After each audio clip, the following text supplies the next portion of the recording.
Senator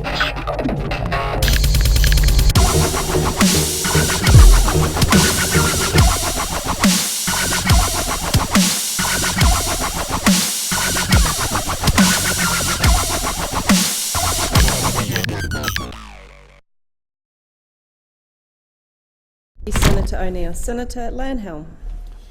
Thank you, Madam Acting Deputy President. Today I'd like to say thank you for riding a motorbike. In fact, motorcyclists should take a bow. The more people ride motorbikes, the more the rest of the community benefits, and I am pleased to say that motorcycling is enjoying a sustained surge in popularity. Older people and women are now more likely to become motorcyclists, and there is a broader range of motorcycles available, from lower-powered scooters to large touring bikes. In most Australian states, motorbike registration has outstripped car registration on a percentage basis in the last 5 years, growing nationally by 25%. In my state, New South Wales, motorcycle registrations have enjoyed a 60% increase. But this growing popularity is largely in spite of state and federal government policies, not because of them. People ride motorbikes to commute, for touring and for trail riding. Motorcycling offers affordable mobility, avoiding traffic snarls, stress relief and the personal freedom of touring. Then there's the pleasure of just riding. Riding a bike anywhere is worth it.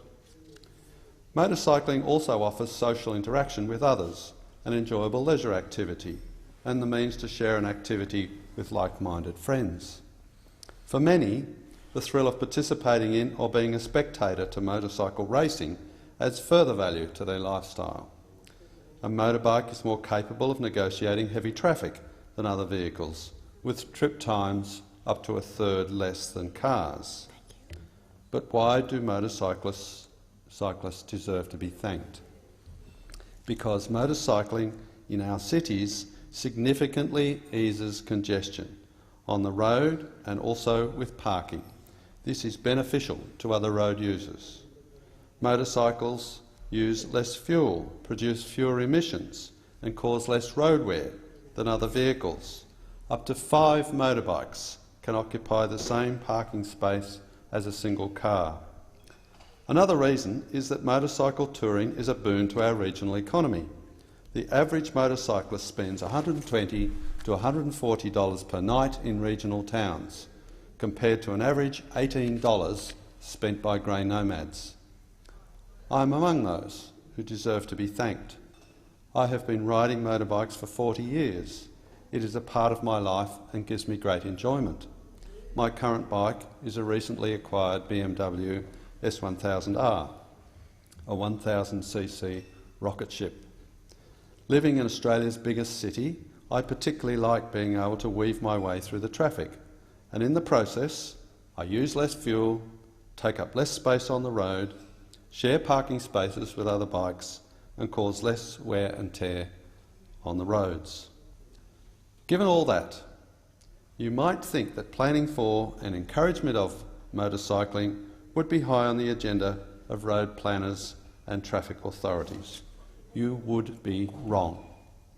Not only are motorcycle riders invisible to many car drivers, they are also invisible to policymakers.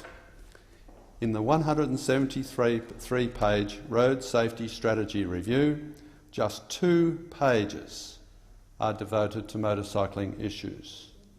Even though motorbike use in the Melbourne CBD increased 73% between 2006 and 2014, and there are now over 750,000 motorcycles registered nationally, they are ignored in road safety planning.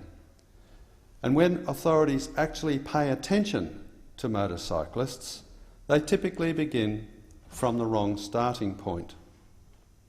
Instead of encouraging and enhancing the growing trend towards motorcycling, the policymaker mindset is stuck in prohibition and regulation in an attempt to control and curtail motorcycling. Because the consequences of accidents are more serious for motorcyclists, the authorities consider motorcyclists feeble-minded and in need of saving from themselves. It is well known that doctors and nurses in hospital emergency departments refer to us motorcyclists as organ donors.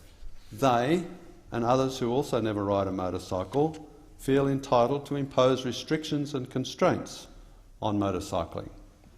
And yet, motorcyclists know the risks that flow from having an accident. We are adults. We have minds of our own, and we accept those risks. Ask any one of us.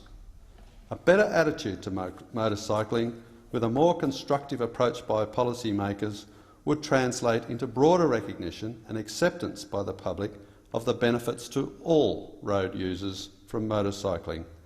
The do-gooders and nanny-staters should back off. We encourage the use of public transport as an alternative to commuting by car. We should also acknowledge that motorcycling is a viable means of easing traffic congestion. It is not a nuisance. Road rules and parking provisions should facilitate motorcycling, not inhibit it. The National Road Safety Strategy should do likewise.